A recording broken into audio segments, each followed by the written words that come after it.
ஓடுகின்ற அருவியெல்லாம் தேடி அலைந்தேனே, ஆடுகின்ற அலைக்கடலில் நாடி அயர்ந்தேனே.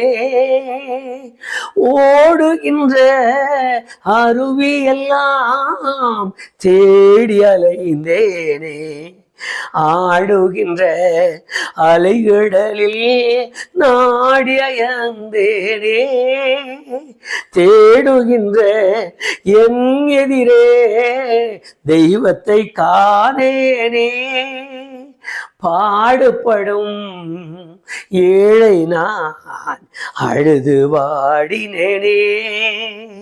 இயேசுவை நாம் எங்கே காணலாம், அவர் பேசுவதை எங்கே கேட்கலாம்.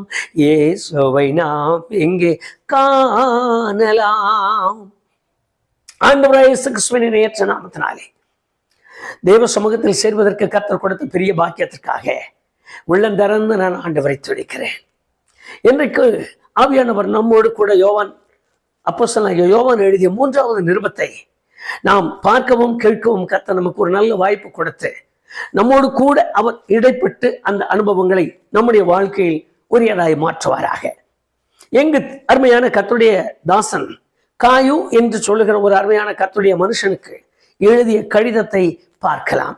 அந்த கடிதத்தின் முகப்பிலே அவர் எழுதும் பொழுது உன் ஆத்துமா வாழ்கிறது போல எல்லாவற்றிலும் வாழ்ந்து சுகித்திரு என்று எழுதினார். ஒரு நேர்த்தியான வேத வசனம். ஆத்மா வாழ்கிறது போலவே நீயும் வாழ்ந்து கொள்ளென்று. அது நல்லது. ஆனால் ஆத்மா வாழ்கிறது போல ஒரு மனிதன் வாழ வேண்டுமானால் காயுவின் அனுபவங்கள் அவனுக்குள் இருக்க வேண்டியது அவசியம் என்பதையும் நாம் அறிந்து கொள்ள வேண்டும். எல்லா இடங்களிலும் இந்த வாழ்த்து மிகப்பெரிய வாழ்த்தாகவே காணப்படுகிறது.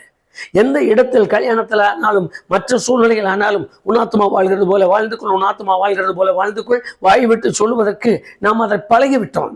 அந்த வார்த்தை தான் எப்பொழுதும் நமக்கு தோன்றுகிறது. ஆனால் ஆத்மா வாழ்கிறது போல வாழ வேண்டும் என்று அப்போஸ்தலனாகிய யோவான் ஒரு வாழ்த்து சொல்லுவாரானால் இந்த வாழ்த்தை பெற்றுக்கொள்ளத்தக்கதாக அல்லது இப்படி போல வாழ்வதற்கான ஒரு ஆழ்ந்த அனுபவம் நிறைந்த ஒரு மனுஷனாகவும் இருக்க வேண்டும் என்பதை நான் இந்த வேதத்தில் வாசிக்கலாம்.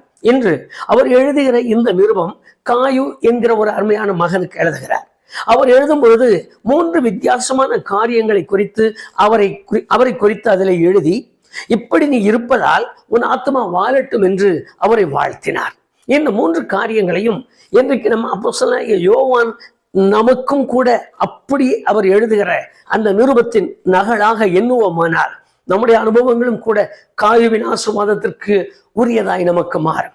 இங்கு எழுதி இருக்கிற வார்த்தை கவனிங்கள். 2வது வசனத்தில் சத்தியத்தில் நடந்து கொள்ளுகிறாய் என்று அதுவும் உண்மையான சாட்சி எனக்கு தென்பட்டது என்று எழுதுகிறார். ஒரு மனிதனுடைய வாழ்வில் அப்போஸ்தலன் எவ்வளவு உற்று கவனிக்கிறார் என்று பாருங்கள்.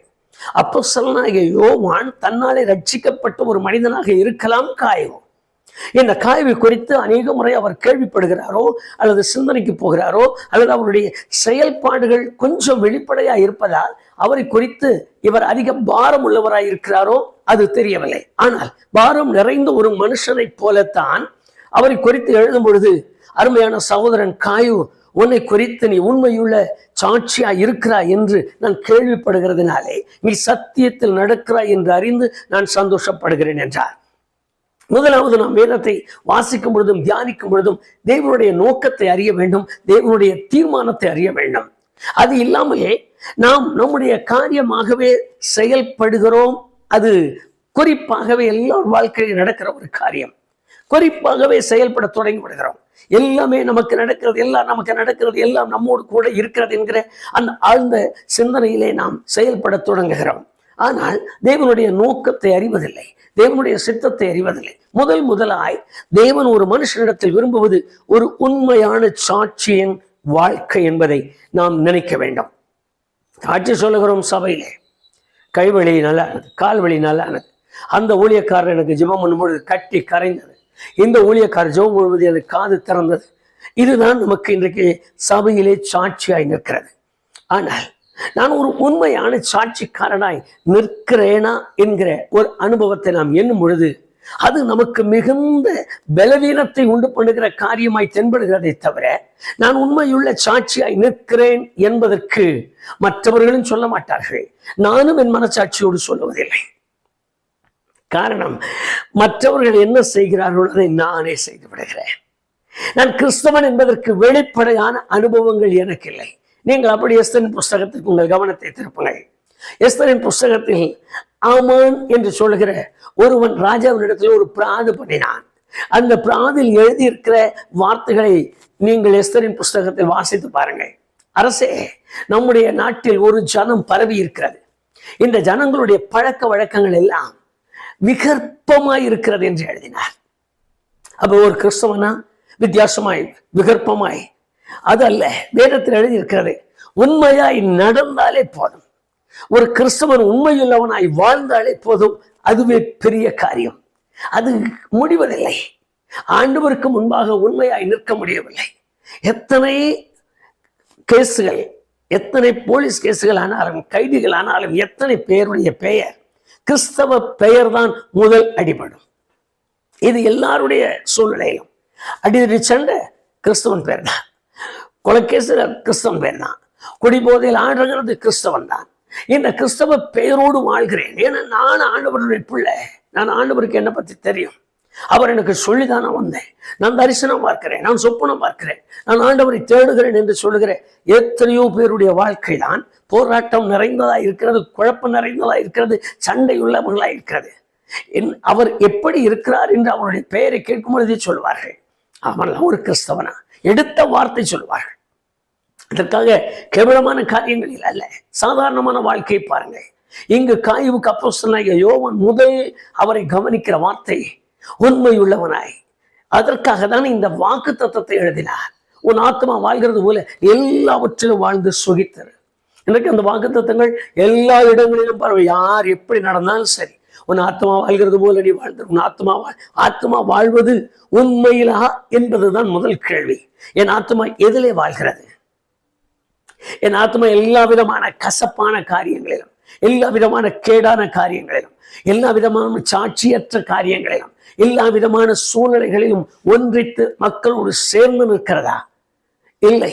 விசேஷமாய் எண்ணி பாருங்க, எப்படி நான் வாழ்ந்து கொண்டிருக்கிறேன். உண்மையாய் நான் நிற்கிறேன்னா, ஒரே ஒரு விழா வரட்டும், பிள்ளை பொக்குன்னு போயிருன்னு சொல்லுவோம், பையன் பொக்குன்னு போயிருன்னு சொல்லுவோம், பையன் ஏமாந்துருவான், என் பிள்ளை ஏமாந்துரும். அதனாலதான் எனக்கு ஒரு உண்மையான கிறிஸ்தவ அனுபவம் இருக்குமானால், நான் கிறிஸ்தவத்தை அல்லது நான் தேடுகிற ஆண்டவரை எத்தனை உண்மையாய் வெளியே காட்டுவேன். நீங்க வேதத்தை வாசித்து பாருங்கள். 2 யோவான் 9வது வசனத்தில், கிறிஸ்துவின் உபதேசத்தில் நடவாமல் மீறி நடக்கிற எவனும் தேவனை உடையவன் அல்லன்னு எழுதியிருக்கு. ஆனால் இன்றைக்கு கிறிஸ்துவின் உபதேசத்தில் நடக்காத நான் தான் இன்றைக்கு என் ஆத்மா வாழ்வது போல நான் வாழ்வதற்கு ஆசீர்வாதம் பெறுகிறேன். எங்க எழுதியிருக்கிறது, நீ உண்மையாய் நடந்து கொண்டிருக்கிறாய் என்று சாட்சி உண்டு. நீ வேத வசனத்தை கை கொண்டு நடக்கிறாய், நீ கர்த்தருக்கு பயந்து நடக்கிறாய், நீ கர்த்தருடைய வார்த்தைக்கு கீழ்ப்படிந்து நடக்கிறாய். ஒவ்வொரு நாளும் வேதம் என்ன சொல்லுகிறது, உபதேசம் என்ன சொல்லுகிறது, சட்டம் என்ன சொல்லுகிறது என்று கேட்டு பயந்து நடுங்குகிறாய். உன்னை குறித்து எனக்கு ஒரு உண்மையான சாட்சி கிடைத்தது காயும் அப்படி எழுதிதான், உன் ஆத்மா வாழ்கிறது போல வாழ்ந்து கொள் என்று சொன்னார். நான் நடக்கிற விதங்கள் வித்தியாசமானவைகளாக தேவன் விரும்புகிறார். 2வதாக, இந்த அருமையான சகோதரரை குறித்து எழுதின அந்த வார்த்தையை கவனிங்கள். அதே நிருபத்தில், யோவான் 3வது நிருபத்தில் 5வது வசனத்தை பாருங்கள். நீ சகோதரருக்கும் அந்நியருக்கும் உண்மையாய் செயல்படுகிறாய். அருமையான காரியங்கள். நீ அந்நியருக்கும் சகோதரர்களுக்கும் 2 விதத்தில் இந்த காரியங்கள் நமக்கு பலிக்கும். அந்நியர் என்று சொல்வது புறஜாதிகளாய் இருக்கிற மற்ற மக்கள். சகோதரர்கள் என்று சொல்வது தன்னுடைய சொந்தத்தையும் குறிக்கும், தன் சபையின் காரியங்களையும் குறிக்கும். உறவுக்குள்ள எல்லாருக்கும் வேதத்தில் எழுதியிருக்கிறது, நீ உண்மையாய் செய்கிறாய் என்று கேள்விப்பட்டேன். இன்றைக்கு நம்முடைய உண்மை எந்த விதத்தில் விளங்குகிறது என்று பாருங்கள். எனக்கு ஒரு காரியம் வருமானால் அதுக்கு என்ன பரவாயில்லன்னு சொல்லுவோம். அவர்களுக்கு ஒரு காரியம் வருமானால் அவன் ஏன் அப்படி செய்தான் என்று கேட்பான். இது சரி, நானே அப்படி செய்யலைன்னு சொல்லி என்னை கடிந்து கொள்வதில்லை. நான் உணர்த்தப்படுவதற்கு எனக்குரிய காரியங்களை கவனிக்கிறதில்லை. நான் என்னுடைய முதல் என்னுடைய காரியங்கள் என்னவென்றே நான் அறிவதில்லை. அந்நியருக்கு உண்மையாய் நடந்து கொண்டான் என்று எழுதியிருக்கிறது.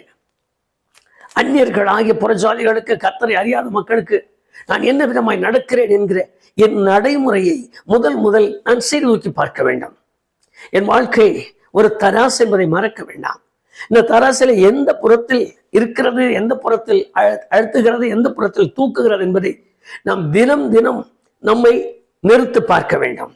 ஆகவேதான் தானியேலின் புஸ்தகத்தில் தீர்க்கதரிசியாகிய தானியேல் சொன்னார், நீ தராசில் நிறுக்கப்பட்டு குறைய காணப்பட்டாய். உன்னிடத்தில் அந்த உண்மை குறைந்திருக்கிறது, உன்னிடத்தில் அந்த நேர்மை குறைந்திருக்கிறது, உன்னிடத்தில் அந்த அறிவு குறைந்திருக்கிறது, உன்னிடத்தில் நீ நடக்க வேண்டிய சத்தியத்தின் தன்மை குறைந்திருக்கிறது, நீ மற்றவர்களோடு பழகிற பழக்கத்தின் அன்பு குறைந்திருக்கிறது. அவர் அப்படி சொன்னார். இன்னும் எத்தனை பேர் நாம் உண்மையாக சகோதரனிடத்தில் நான் அன்புள்ளவனாய், அந்நியரிடத்தில் உண்மையுள்ளவனாய் இருக்கிறேன் என்று சொல்வதற்கு எத்தனை பேர் தங்கள் கரங்களை உயர்த்த முடியும்? இன்னும் ஜாதி வித்தியாசம் கிறிஸ்தவனை விட்டு வெளியேறல.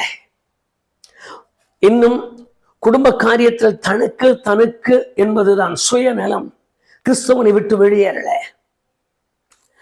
இன்னும் உயர்வு தாழ்வு கிறிஸ்தவனை விட்டு வெளியேறல. இன்னும் இந்த ஏழ்மை நிலை ஊழியர்களே என்னங்க, எத்தனை ஊழியர்கள் தங்கள் இனம் தங்கள் காரியங்கள் இருந்தால்தான் அந்த காரியத்திற்கு ஈடுபடுகிறார்கள். மற்றவர்களை காய்மகாரமாய் பார்க்கிற அனுபவங்கள் தான். பழகுவதிலும் அப்படித்தான், பேசுவதில் அப்படித்தான், ஜெபிக்கிறதிலும் அப்படித்தான், போகிறதிலும் அப்படித்தான். கிறிஸ்தவர் தேவனுடைய மனுஷர்கள், தேவனுடைய பிள்ளைகளை இன்றைக்கு அப்படி, அதில் விசுவாசிகள் என்று சொல்கிறோம். இன்னும் பரிதாபமான நிலைமை. இவைகளை எல்லாம் சபைகளில் கடிந்து கொண்டால் சபை இல்லாமல் போய்விடும். இன்றைக்கு எல்லாம் வேதனையோடு நிற்கிற, துக்கத்தோடு வாழ்கிற, பாடுகளோடு வாழ்கிற, நெருக்கத்தில் வாழ்கிற எத்தனை தேவனுடைய ஜனங்கள். அவனுக்கு என்ன அந்த ஒரு வரிதான். ஆனால் வேதத்தில் அப்போஸ்தலனாகிய யோவான் காயு என்கிற மனுஷனை குறித்து திட்டமாய் எழுதி அனுப்புகிறார். நீ சகோதரர்களுக்கும் அந்நியர்களுக்கும் உண்மையாய் நடந்து கொள்கிறாய். இவர்களுக்கொன்று அவர்களுக்கொன்று அல்ல, இப்படியும் அப்படியும் என்று புரட்டுகிறதல்ல. அதற்கு என்ன பரவலை, இதற்கு என்ன பரவல் என்று சொல்லுவதற்கல்ல. இன்னைக்கு சபைகளை எண்ணி பாருங்கள், ஊழியர்களை எண்ணி பாருங்கள். எத்தனை விதமான மாய்மாலங்கள், எத்தனை விதமான வித்தியாசமான அனுபவங்கள், எத்தனை விதமான சூழ்நிலைகள் சந்தர்ப்பத்திற்கு ஏற்றது போல. எனக்கு தெரிந்த ஒரு அருமையான போதகர் இருந்தார். அந்த போதகரோடு நான் பேசிக் கொண்டிருக்கும் பொழுது ஜனங்களை குறித்து, அவருடைய விசுவாச காரியங்களை குறித்து கொஞ்சம் பேசினோம். அவர் சொன்ன ஒரு வார்த்தை என்ன தெரியுமா? பாஸ்டர், ஒரு காரியத்தை மறந்துடாதீங்க, கோணலுக்கு ஏற்ற குழியை தோண்டி பதைக்கிறோம்.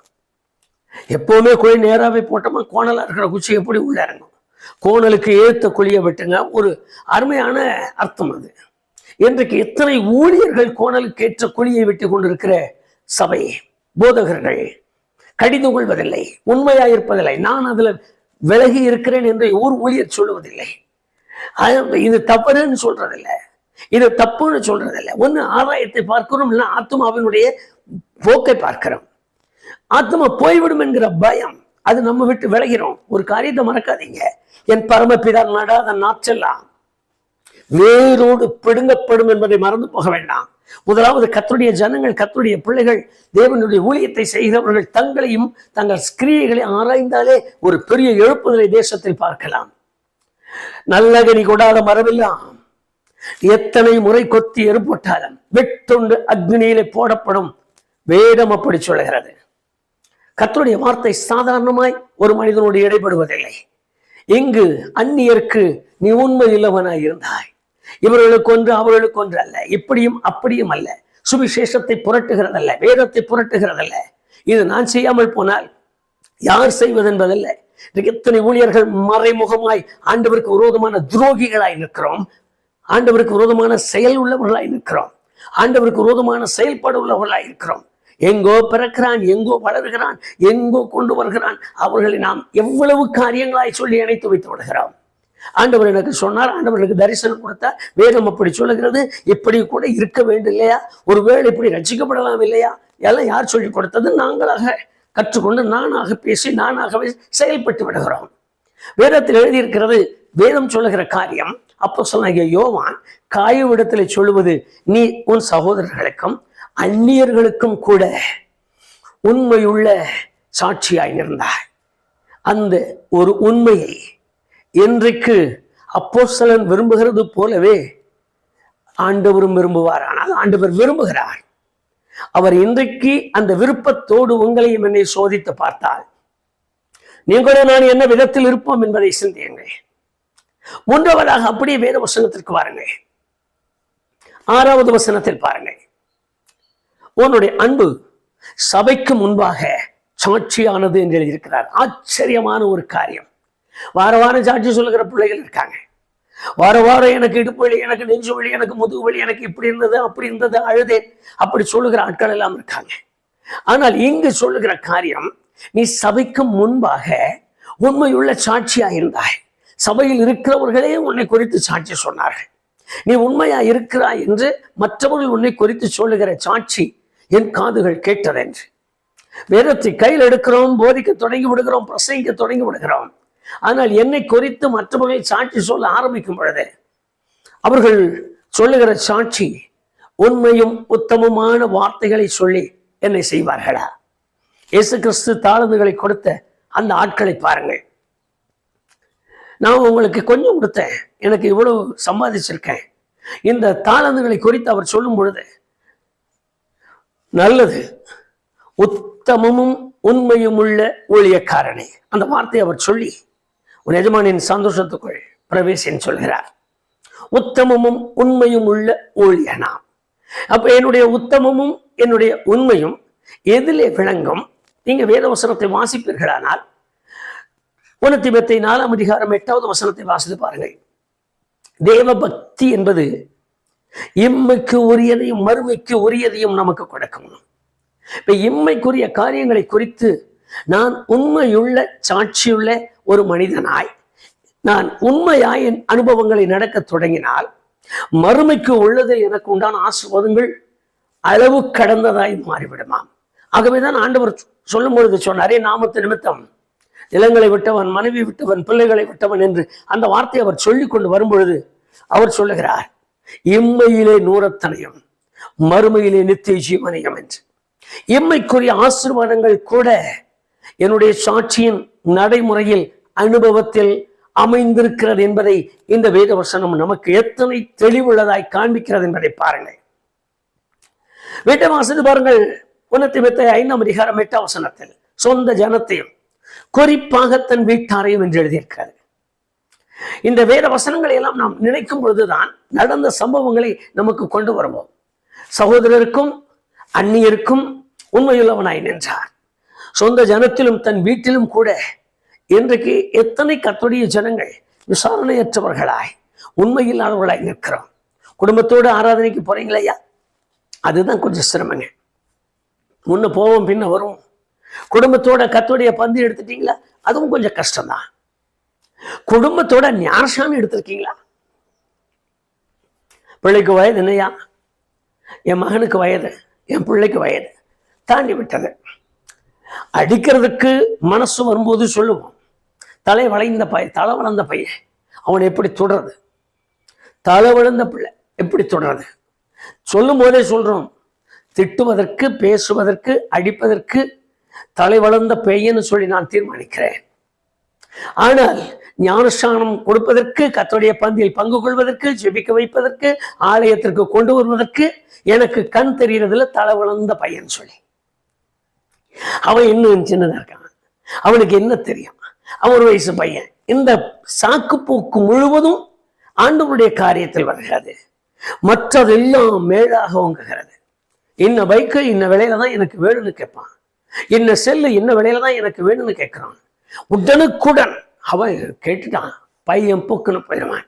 அதே சமயத்தில் பையனுக்கு தேவையான ஆவிக்குரியதை ஒரு தகப்பனும் ஒரு தாயும் பொறுப்பெடுத்து செய்ய முடிகிறதா என்று பாருங்கள்.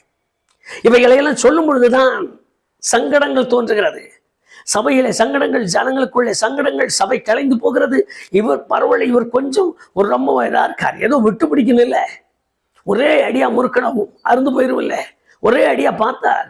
ஐயா ஒரே ஒரு வார்த்தை சொன்னார், உங்களுக்கு ஞாபகம் இருக்கும் என்று நம்புகிறேன். சீஷர்கள் உபதேசங்களை கேட்டு கொஞ்சம் பின்னிட்டு நடக்க தொடங்கினார்கள். அதற்கு ஆண்டவர் கேட்ட கேள்வி என்ன தெரியுமா? நீங்களும் போய்விட மனதாயிருக்கிறீர்களா? என்ன மாதிரியான வார்த்தைகள் என்று பாருங்கள். போய்விட மனதா இருக்கிறீர்களா? ஒரே வரியாய் சொல்ல கேட்டார். அப்ப அதுக்கு பின்ன தெரியும், அதுவும் நம்ம பேக் அடிச்சு போறோம், இன்னும் தெரியலையே. வேதவசனத்தை வாசித்து பாருங்கள். என் சொந்த ஜனம், என் சொந்த வீட்டாரை குறித்து என்னுடைய நிலையில் எனக்கு அருகில் இருக்கிற ஒரு கர்த்தருடைய மனுஷனோ அந்நியரோ ஒரு சாட்சி சொல்லுவார்களா? ஒரு குடும்பத்தோடு நான் சத்தம் கேட்கிறையா? நான் சத்தத்தை கேட்கிறேன், ஜெபிக்கிற சத்தம் கேட்கிறது, அவர்கள் பாடுகிற சத்தம் என் காதுகளில் கேட்கிறது. அவர்கள் இதுவரைக்கும் சண்டை போட்டதை நான் பார்த்ததே இல்லை. அவங்க இதுவரைக்கும் ஒருத்தர் இப்படிப்பட்ட வார்த்தையினாலே பேசுனதை நான் கேட்டதே இல்லை. பக்கத்துல சொல்லுவாங்களா, என்னையும் உங்களையும் குறித்து நான் சிந்திக்க கடனாளிகளாய் நிற்கிறோம். அப்போ சொல்ல யோவான் அருமையான வார்த்தை எழுதினார். பிரியமான காய்வே, உன் ஆத்மா வாழ்கிறது போல எல்லாவற்றிலும் வாழ்ந்து சுகித்திரு. எதனால் என்றால், உன்னிடத்தில் நீ சத்தியத்தில் உண்மையாய் நடந்து கொள்கிறாய். நீ சகோதரிடத்தில் அந்நியரிடத்தில் உண்மையாய் செயல்படுகிறாய். சத்தியத்திற்கு ஏற்றது போல உண்மையானவனாய் இருக்கிறாய். மூன்றாவது, உன்னுடைய அன்பு சபைக்கு முன்பு சாட்சியானதாய் வெளிப்பட்டு கொண்டிருக்கிறது. நீ இவ்வளவு பெரிய அன்புள்ளவன் என்று வெளியிலே உன்னை குறித்து சொல்கிறார்கள். ஆகவேதான் உன் ஆத்மா வாழ்கிறது போல நீ வாழ வேண்டும் என்று சொல்லுகிறாய். நீங்கள் வேதத்தை வாசித்து பாருங்கள். 1 தீமோத்தேயு 4:12 அங்கு எழுதிய காரியமே, நீ மற்றவர்களுக்கு முன் மாதிரி ஆயிரு. நீ மற்றவர்களுக்கு மாதிரி ஆயிரு. இன்றைக்கு எத்தனை பேர் வேத புஸ்தகத்தை கூட கையில் எடுத்துக்கொண்டு தேவ சமூகத்தை நோக்கி போகிறதில்லை. ஆலயத்துக்கு போகிறோம், ஆலயத்துக்கு போகிறது போல அல்ல. அது ஒரு மாதிரி தெரியும். அதனுடைய போக்கு, அதனுடைய செயல்பாடு, அதனுடைய ட்ரெஸ், அதில் செய்திருக்கிற காரியங்கள் என்னும்போது ஆலயத்துக்கு போகிறது போல இருக்காது. அது எங்கேயோ போகிறது போல இருக்கும். கையில் வேதம் இருக்காது. நான் சாட்சியாய் நிற்பதற்கு நான் தூக்கி கொண்டு போறேன். நீங்க வேத வசனத்தை வாசித்து பாருங்கள். ஆதி காலத்தில் முதல் பலன்களை கொண்டு வருவதற்கு தேவன் கட்டளையிட்டார். அந்த கட்டளையிட்ட வார்த்தையை கொஞ்சம் கவனிங்க.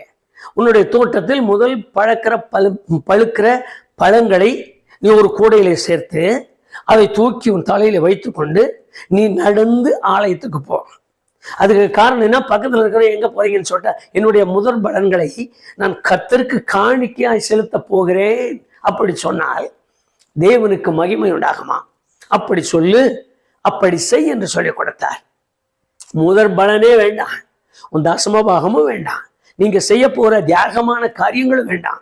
முதல் உங்கள் வீட்டில் இருக்கிற ஒரு வேத புஸ்தகத்தையும் ஒரு பாட்டு புஸ்தகத்தையும் கையில் எடுத்துக்கொண்டு ஆராதனைக்கு போகிறோமா என்கிறதை மாத்திரம் சிந்தித்தால் போதும்.